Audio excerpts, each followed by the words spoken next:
अस्सलामु अलैकुम वरहमतुल्लाहि वबरकातुहू। आज आपके सामने मैं लैंड ग्रांट्स बिल जो कल असेंबली में पेश होने जा रही है नेशनल कॉन्फ्रेंस की तरफ से, उसके बारे में मैं कुछ बात करना चाहता हूं। कल वहीद परा साहब ने महबूबा मुफ्ती की घर की बात की। पर्दादारी में क्या बात हुई, वो दर पर्दादारी को मैं खुलासा करना चाहता हूं उस चीज का। नेशनल कॉन्फ्रेंस जो बिल ला रही है, जो ये कह रही है कि ये बिल गरीबों के लिए है, मेरे कश्मीरियों, मेरी गरीब आवाम को ये सुनना होगा, ये अपने गुपकार के मकान बचा रहे हैं और गुलमर्ग के होटल बचाने निकले हैं। हाईकोर्ट जम्मू कश्मीर लद्दाख के श्रीनगर बेंच में जो केस WPC नंबर 210 और 223 है, जो उसकी बुनियादी मालूमात है, उसका पटिशनर कौन है? सफिया अब्दुल्ला खान साहिबा, जो डॉक्टर फारूक अब्दुल्ला साहब की बेटी है, और respondent union territory J&K through commissioner secretary revenue, deputy commissioner Srinagar और दूसरे जो भी अफसरान हैं। यह किस मामले का केस है? यह प्रॉपर्टी जो गुपकार पे सोनवार एस्टेट में नॉर्थ तहसील श्रीनगर खसरा नंबर 8 और 8/1 की है। जमीन का रुकबा 2 कनाल 14 मलरे और 138 स्क्वायर फीट है। यह जो लीज है, जो सफिया अब्दुल्ला साहिबा का है, इसकी तफसील क्या है? असल अलॉटमेंट, ये जो गुपकार में जहां फारूक साहब रहते हैं उनके बाजू, यह जमीन 1976 में तारिक अब्दुल्ला साहब, जो सफिया साहिबा के चचा जान है और फारूक साहब के भाईजान है, उनको लीज पर दी गई थी। पहली बात, किसी गरीब को, किसी आम शहरी को आज तक लीज पे कोई गुपकार की बात छोड़ो, गांव में भी दी गई है? चलिए, अब गुपकार पे लीज तानाशाही थी, आपकी हुकूमत थी और लीज पर प्राइम प्रॉपर्टियां आप लोगों ने ली है। उसके बाद 2006 में वरासत में जब तारिक अब्दुल्ला साहब का इंतकाल हो जाता है, उसके बाद लीज होल्ड राइट्स उनके लीगल हेयर्स को ट्रांसफर की गई, जिनमें फारूक अब्दुल्ला साहब हैं और सफिया अब्दुल्ला साहिबा हैं। इस लीज का एक्सटेंशन होता है हुकूमत का order number revenue NDK 16 of 1989 के जरिए लीज को 40 साल के लिए बढ़ाया जाता है, जो 26 अगस्त 1988 से लागू हुआ है, और लीज की एक्सपायरी इस साल 2026 में 26 अगस्त को होगी। अब मामला गरीब आवाम का नहीं रहा। गुपकार के मकान को बचाने के लिए बीजेपी भी उतनी ही मुलवस है जितनी नेशनल कॉन्फ्रेंस है। मैनिफेस्टो को जो बेचा, हम कहते थे मैनिफेस्टो को इन्होंने बेचा, लोगों की गर्दनों को बेचा, और बेचा किस लिए? अपने मकानों के लिए बेचा। इस प्रॉपर्टी का अभी जो स्टेटस मार्च 2026 का है, जो मौजूदा केस इसमें है, वो पेंडिंग है। इसमें इंटरिम प्रोटेक्शन दी है कोर्ट ने फरवरी 2024 को कि 2023 को 2023 को स्टेटस को जो अभी तक लागू है, जिसके तहत एडमिनिस्ट्रेशन न एविक्शन कर सकती है, ना ही डेमोलिशन गुपकार के मकान को। बुनियादी तनाजा जो है, वो हुकूमत ने इस प्रॉपर्टी को J&K लैंड ग्रांट रूल्स 2022 के तहत एनक्रोच या अनऑथराइज्ड करार दिया है, जबकि फारूक अब्दुल्ला साहब और सफिया अब्दुल्ला साहिबा जो पिटिशनर है, उनका कहना है कि लीज अभी भी वैलिड और लागू है। जबकि इस 2022 के लैंड ग्रांट एक्ट के तहत मेरे काफी कश्मीरी परेशान हैं, उनकी जमीनें नहीं रही, काफी अनऑथराइज्ड हो गए।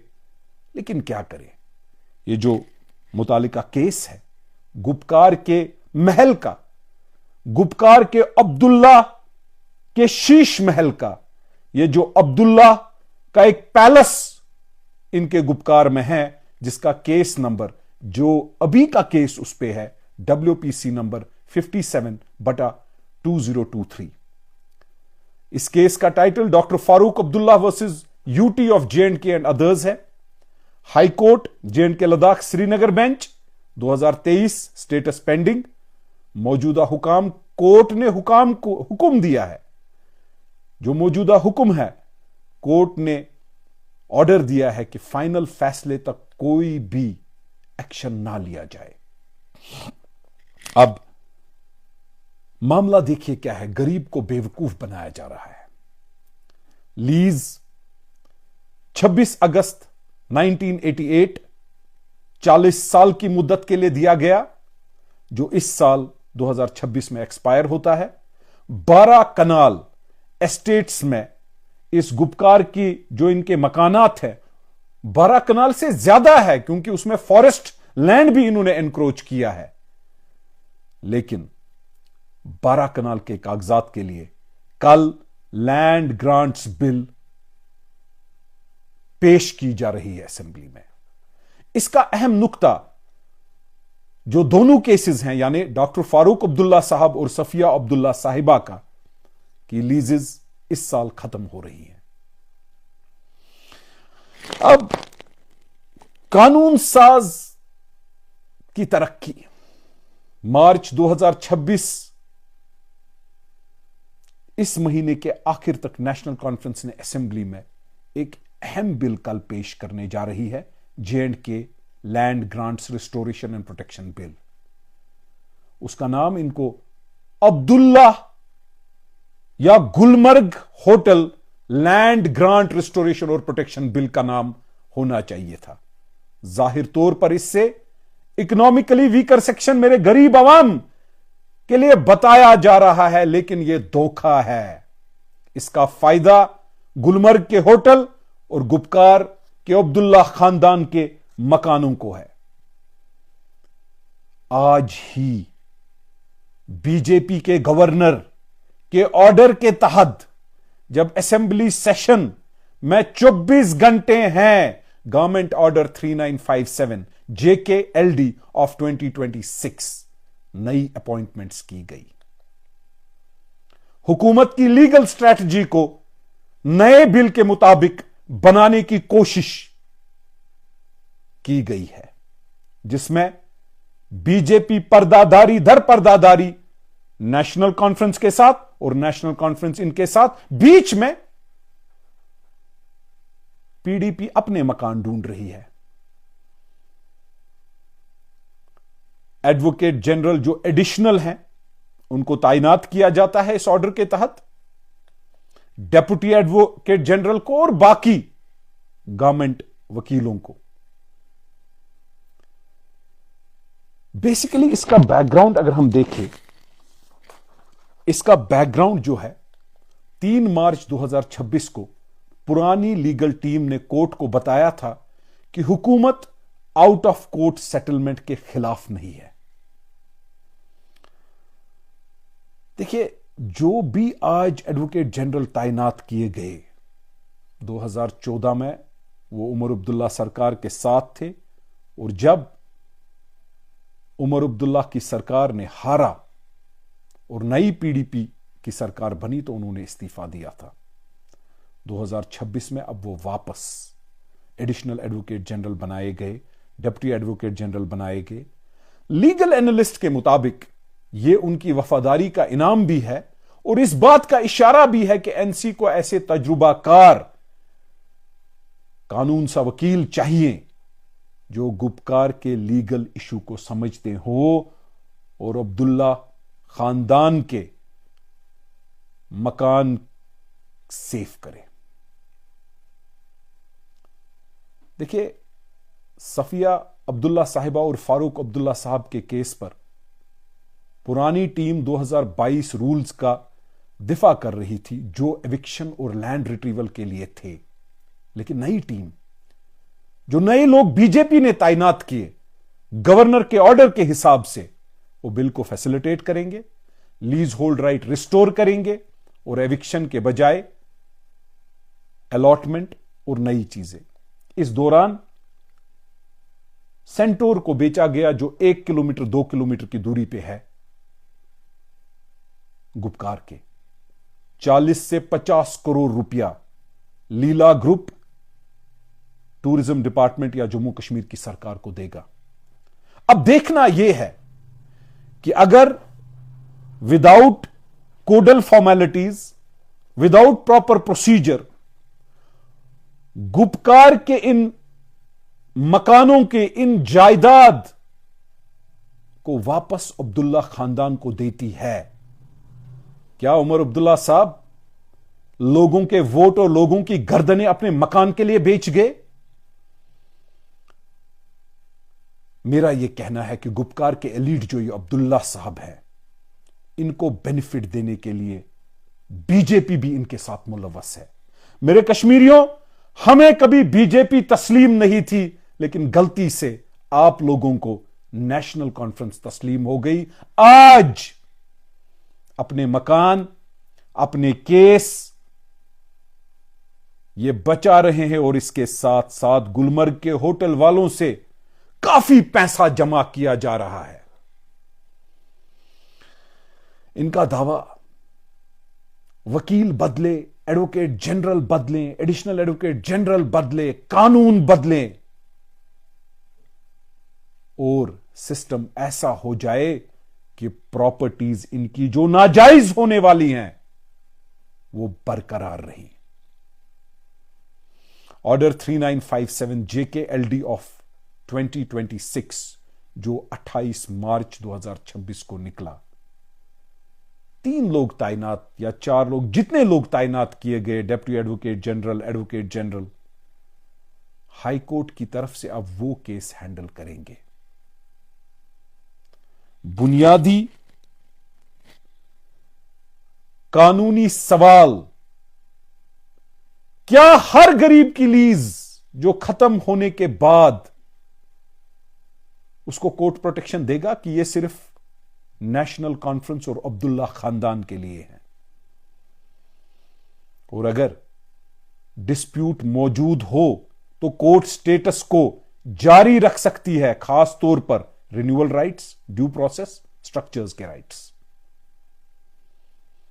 समझ नहीं आ रहा है कि हम कश्मीरियों को गलती कैसे हो गई कि हमने अपना मुस्तकबिल इनके मकानों के लिए बेच दिया, हमने अपने वोट कत्ल कर दिए, निछावर कर दिए इनके मकानों के लिए। अगर ये झूठ है, मेरी गर्दन और अवाम की तलवार मुझे मंजूर है। इस स्ट्रक्चर की ओनरशिप घर अब्दुल्ला फैमिली ने 1970 में बनाया।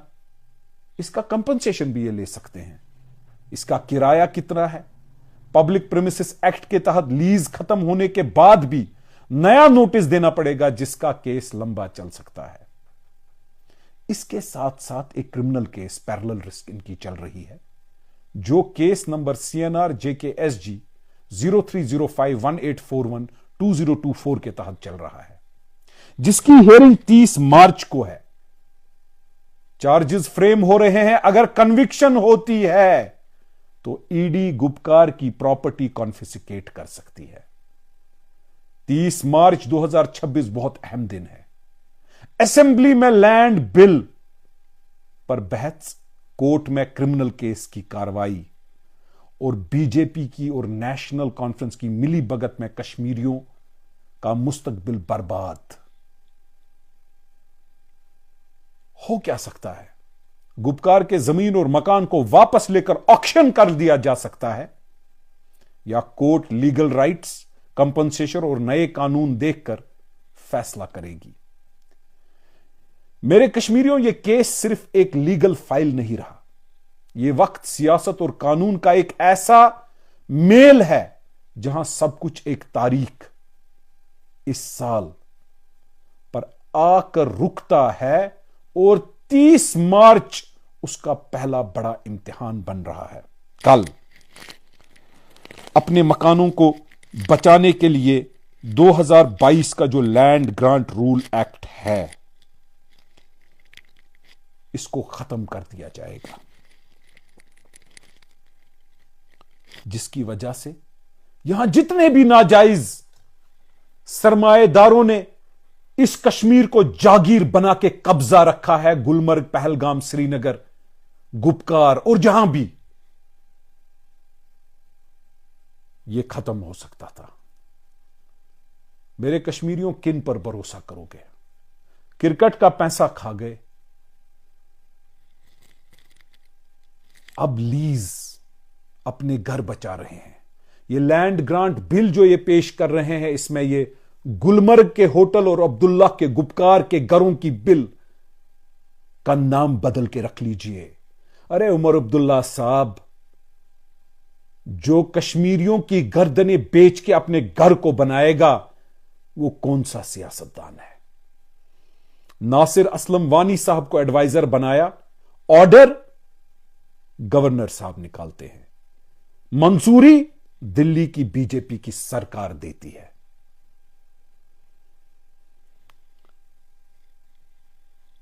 Additional advocate general, deputy advocate जनरलों के 8 नाम, दर्जन नाम आप देते हो, ऑर्डर एलजी साहब निकालते हैं, मंजूरी बीजेपी सरकार देती है। नेशनल लॉ यूनिवर्सिटी के बारे में बोलते हो और अब जम्मू में बीजेपी वाले बोलते हैं। मेरे कश्मीरियों, बीजेपी कश्मीरी मुसलमान के खिलाफ उतनी ही है जितनी नेशनल कॉन्फ्रेंस है। मैं पिछले 4 साल से गला फाड़ फाड़ के बोल रहा हूं कि ये लोग गलत कर रहे हैं। मकान बचाने के लिए, देखिए, मेरा कोई भी इरादा या मेरा कोई भी ऐसा नहीं है कि मेरी वजह से आप बेघर हो जाओ, लेकिन क्या उन गरीब बच्चों का, गरीबों का सोचा है जिनके पास छत नहीं है? मैनिफेस्टो में जिनको आपने बिजली बोला था, जो वादे किए थे, गैस सिलेंडर, नौकरियां, वो तो नहीं दे पाए और अपने मकान, अपनी जायदाद और अपनी नाजायज चीजें जायज बनाने निकले हो।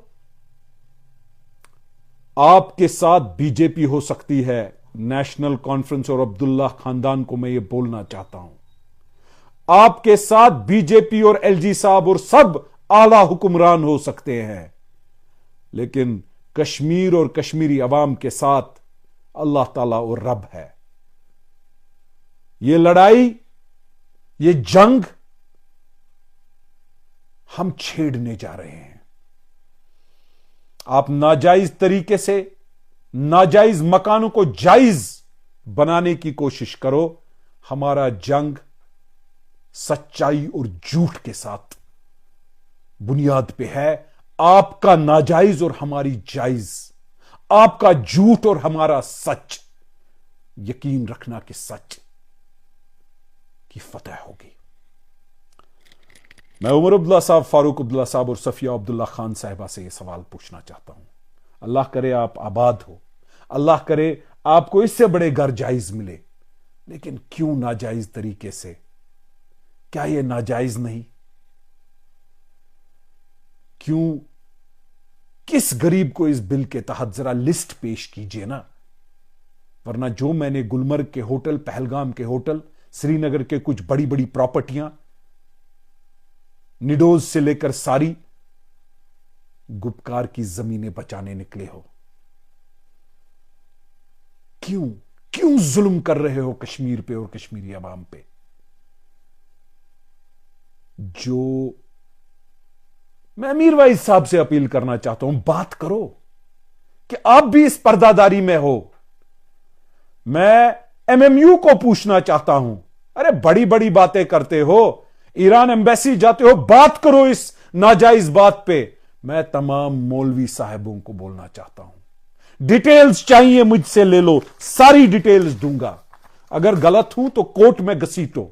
मैं तो अपने अवाम को कह रहा हूं, आपकी तलवार और मेरी गर्दन। क्या यह सच नहीं? कल का बिल इलीगल बिल है। कल के बिल से होटलियर और गुपकार के मकान बच रहे हैं। हम उसके खिलाफ नहीं। गरीबों का भी सोचो, गरीबों का भला करो, आपका भला खुद हो जाएगा। अल्लाह ताला आपको हिदायत करे, अल्लाह ताला आप सबको हिदायत दे। लेकिन अरे बीजेपी वालों, जो डंडूरे आप देते हो, हमने वीआईपी कल्चर खत्म किया। Honourable home minister Amit Shah साहब पार्लियामेंट के फ्लोर पर बड़ी बड़ी बातें करते हैं, यहां पर्दादारी कर रहे हो। अरे गुपकार के इन परिवारों के साथ जो ये परिवारवाद आप कहते हो, जिसको हम खानदानी राज कहते हैं, अब्दुल्ला और मुफ्ती के साथ दोस्ती करके कश्मीरियों के गर्दनों के साथ मत खेलो। अरे दिल्ली के आईवानों को मैं बताना चाहता हूं कि आम कश्मीरी से दोस्ती करके देखो, आम कश्मीरी को सहूलियत देकर देखो, आम कश्मीरी के लिए कुछ करके देखो। वो दिल से हिंदुस्तानी बनेगा। लेकिन जो दलाल आपने गुपकार पे रखे हैं, उनकी पर्दादारी पर हो। एक एयरपोर्ट पे एक दलाल है जिसका मकान गिराया था, फिर वो आउट हाउस गिरा के उसने फिर बनाया। फिर पर्दादारी करने तो बीजेपी वाले ही गए, जो अपने भाई को भी, जो एमएलए है हजरत बल और खानियार का, बीजेपी के आईवानों में फिर भीख मांगने जाते हो और बीजेपी भीख में पर्दादारी देती है। हम उस बीजेपी को भी ठुकराते हैं। जूते की नोक पे बीजेपी और नेशनल कॉन्फ्रेंस की दोस्ती को रखते हैं, क्योंकि हम कश्मीरी अवाम के साथ हैं। कश्मीरी अवाम को धोखा जरूर लगा है, लेकिन हम खुलासा कर गए और कोई भी खिमियाजा उठाने के लिए तैयार है अपनी अवाम के लिए।